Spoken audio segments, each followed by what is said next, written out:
Bonjour à toi et bienvenue dans l'épisode numéro 31 de la Fac Voyage, l'émission dans laquelle je réponds à toutes tes questions sur le voyage, sur la vie à l'étranger, sur YouTube, en vidéo, 2 fois par semaine. Et aujourd'hui, on a une question de Camille qui me demande « Comment fais-tu pour gérer le blues du retour ?» Merci à toi Camille pour ta question. Alors le blues du retour, c'est quoi? Faut savoir que voilà, généralement quand on part voyager pour plusieurs mois, voire plusieurs années, après logiquement, dans la logique des choses, on revient en France. Et quand on revient en France, il y a toujours une sorte de retour à la réalité et une grosse contradiction, si tu veux, entre ce qui a pu se passer durant le voyage et ce que tu retrouves en France. Et en gros, il arrive souvent, quand on revient d'un long voyage, de quelques mois, même ça peut être de quelques semaines, même si c'est plus compliqué, mais au moins de quelques mois, 1 an, 2 ans, 3 ans, d'avoir le blues du voyage, d'être triste, d'être déprimé et n'avoir qu'une envie, c'est de retourner en voyage parce que la vie en France telle qu'on la vit ne correspond plus forcément à ce qu'on aime ou à ce qu'on veut. Et du coup, il y a un gros décalage entre ce que tu vivais en voyage et la vie en France. Et du coup, ce qui se passe, c'est que ce trou entre les deux, il est dur à combler et du coup, émotionnellement et psychologiquement, ça peut être parfois compliqué de revenir et d'avoir justement ce blues et cette tristesse.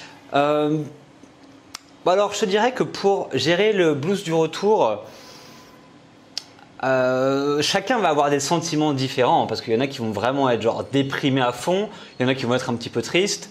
Ça va dépendre du voyage déjà que tu as eu, de plus ou moins la longueur du voyage. Est-ce que c'était 1 mois ou est-ce que c'était 1 an? Est-ce que c'était 10 ans? Est-ce que tu as fait l'intensité du voyage aussi? Parce que plus tu vis des choses, plus tu pars longtemps, plus après le retour peut-être à une vie plus stable en France, etc. Ça peut être plus compliqué. Et ça dépend aussi de ton état d'esprit. Parce que par exemple, plus tu voyages, plus tu as un état d'esprit, on va dire, un peu plus fort lors des retours, c'est-à-dire que c'est de moins en moins compliqué de revenir en France parce que justement tu as déjà l'expérience et donc ton état d'esprit a évolué, mais pour la première fois par exemple ça peut être assez compliqué. Alors ce que je vais te dire, c'est que pour moi, je vais te donner un petit peu mes expériences à moi que j'ai eu de retour du voyage et de blues. Il y en a eu 3 principalement, donc avec des degrés de tristesse un petit peu différents. Le premier, ça a été quand je suis revenu du Canada, donc en fait je suis parti vivre au Canada pendant 6 mois et j'ai voyagé pendant 1 mois aux États-Unis. Donc ça c'était en 2009 quand je suis revenu du Canada, je crois. Et c'était mon premier vraiment.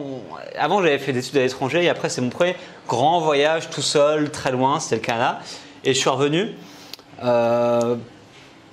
C'était pas si compliqué que ça parce qu'en fait j'étais pas super malheureux d'être revenu dans le sens où je n'étais pas très heureux au Canada. Donc si tu veux, parce qu'en fait je voulais partir du Canada, ça faisait 5 mois que j'y étais et je sentais que j'avançais pas et le climat il était trop rude pour moi, l'hiver était trop rude. Du coup je suis rentré en France. Il y avait un petit décalage dans le sens où voilà, j'étais habitué à avoir mon propre appartement, ma liberté, donc du coup je revenais vivre chez mes parents avec plus de règles, un peu plus strictes, etc. Donc c'était un peu compliqué, mais dans le sens où en fait je suis revenu pour trouver un travail en France et à Paris. Donc ce que j'ai fait après, en fait dès que je suis revenu, j'ai commencé à chercher du boulot sur Paris et je me suis trouvé un CDI. Donc cette première expérience de retour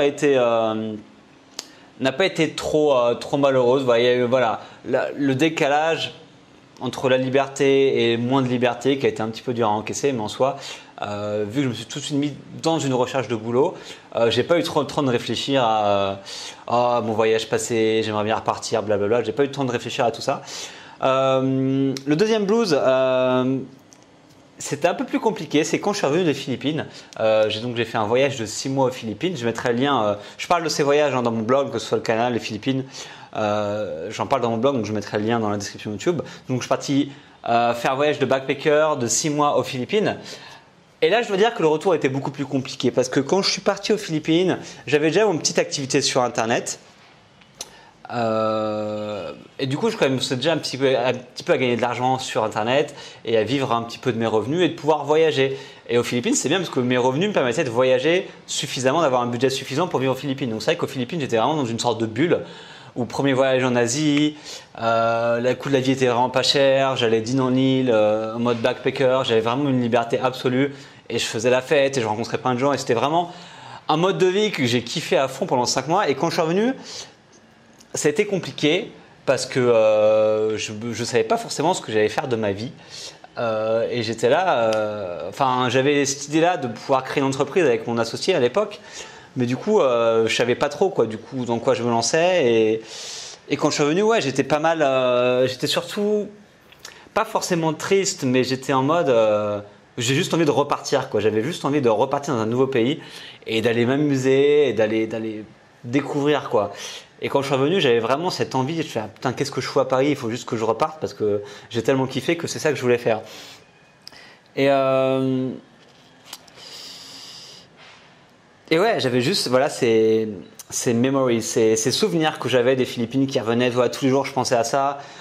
Quand tu te passes tes journées à aller dîner en île, à te faire de la plongée, aller sur des magnifiques plages, rencontrer des gens, faire la fête sur la plage, etc. Enfin, c'est vrai que c'était compliqué de revenir sur Paris.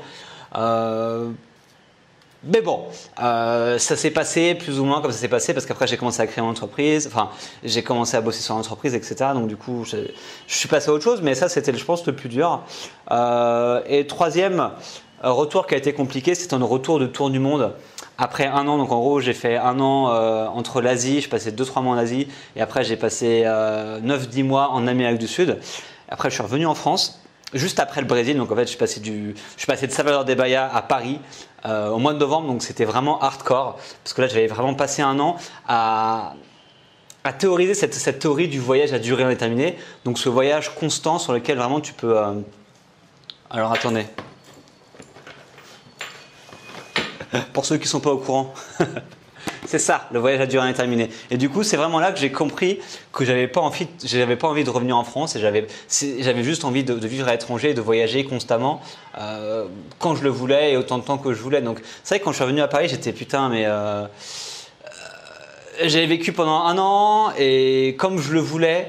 Mais du coup, je suis revenu à Paris, je me dis, mais qu'est-ce que je vais faire? Et donc, ce que j'ai fait, c'était. En fait, je me suis installé à Barcelone. En fait, je voulais revenir en Europe. Et je voulais pas rester en France, mais je voulais m'installer en Europe. Et donc, du coup, je suis allé à Barcelone en Espagne. Mais c'est vrai que quand je suis revenu, je me suis dit pourquoi je suis pas resté au Brésil, pourquoi je suis pas resté en Colombie. Je sais pas, j'étais assez nostalgique de cette période et je le suis encore. La Colombie, c'était une période magnifique pour moi. Je suis encore nostalgique de cette époque et c'est vrai que quand je suis rentré, le décalage a été vraiment compliqué. Donc au niveau des conseils, parce que là je te raconte ma vie, mais je sais pas si ça va t'intéresser.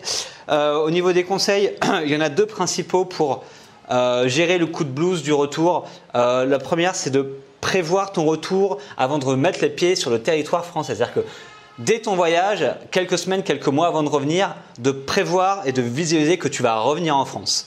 Ça te permettra de mieux, enfin toi tu dis ok là je vais arriver à l'aéroport, je vais rentrer chez mes parents, je vais voir mes amis, je vais faire ci, donc de visualiser les choses, la transition sera déjà plus simple. N'hésite pas à marquer aussi tes émotions, à ce que tu penses, à comment tu te sens, comment tu penses que tu vas te sentir dans le futur.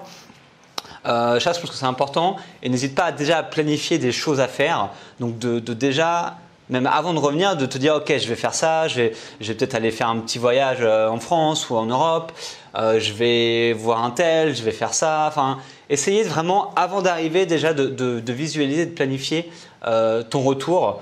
Donc ça ferait une transition plus simple parce que sinon si tu n'es pas du tout préparé, tu vas arriver en France, le choc qui va être énorme. Surtout si c'est un pays, plus tu es loin et plus tu es parti longtemps, tu vas arriver en France à Charles de Gaulle ou peu importe où tu arrives et le choc va être énorme et tu vas te prendre une claque sur la tête. Donc déjà, arrive à visualiser avant de partir, c'est super important. Et le deuxième conseil, moi c'est ce que j'ai fait à chaque fois qui m'a empêché d'avoir ce blues vraiment intense, c'est d'avoir un projet pour la suite. Ne pas arriver et n'avoir rien à faire. Si tu arrives et tu ne sais pas ce que tu veux faire de ta vie, tu ne sais pas ce que tu vas faire dans la prochaine année à venir, c'est pas bon du tout parce que tu vas rester chez toi, tu vas ronger du noir, tu vas regarder tes photos, tu vas regarder tes vidéos, tu vas penser à tes voyages et tu n'auras rien à regarder devant toi. Tu vas regarder derrière toi et regarder devant toi. Et là, c'est vraiment la chose à éviter parce que parce que tu vas rester dans ton lit à rien faire et tu vas déprimer et les gens qui sont autour de toi, ils vont pas comprendre ce que tu vis parce qu'ils n'ont pas voyagé comme toi, ils sont restés en France et tu vas avoir du mal à communiquer cette tristesse ou ce blues aux autres et donc ça va vraiment être compliqué. Donc pour ça, un projet, ça peut être plein de choses, ça peut juste trouver un boulot ou travailler, ça peut planifier tout de suite un nouveau voyage. Moi, c'est ce que j'ai fait quand je suis revenu du Brésil en France, j'ai tout de suite planifié un voyage.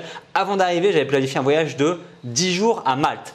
Je suis arrivé en France. Et un mois après, je suis parti en fait à Malte parce que je savais très bien que j'allais péter un plomb au bout de quelques semaines en France. Donc du coup, je m'étais déjà prévu un voyage. Donc prévoir un nouveau voyage, c'est important.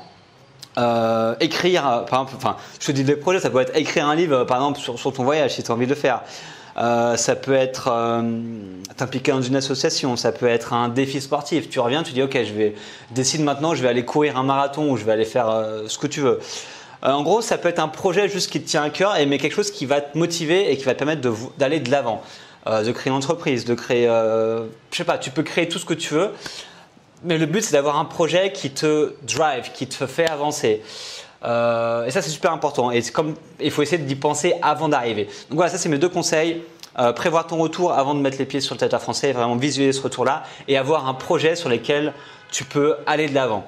C'est mes 2 gros conseils, ça a marché pour moi à chaque fois, notamment ouais, à chaque fois ça a plutôt bien marché et c'est mes conseils pour éviter un petit peu ce coup de blues qu'on a tous plus ou moins quand on se met à voyager. Donc voilà Camille, j'étais un petit peu long, je suis désolé, mais j'espère avoir répondu à tes questions ou t'avoir donné des éléments de réflexion. À bientôt pour le prochain épisode. Ciao!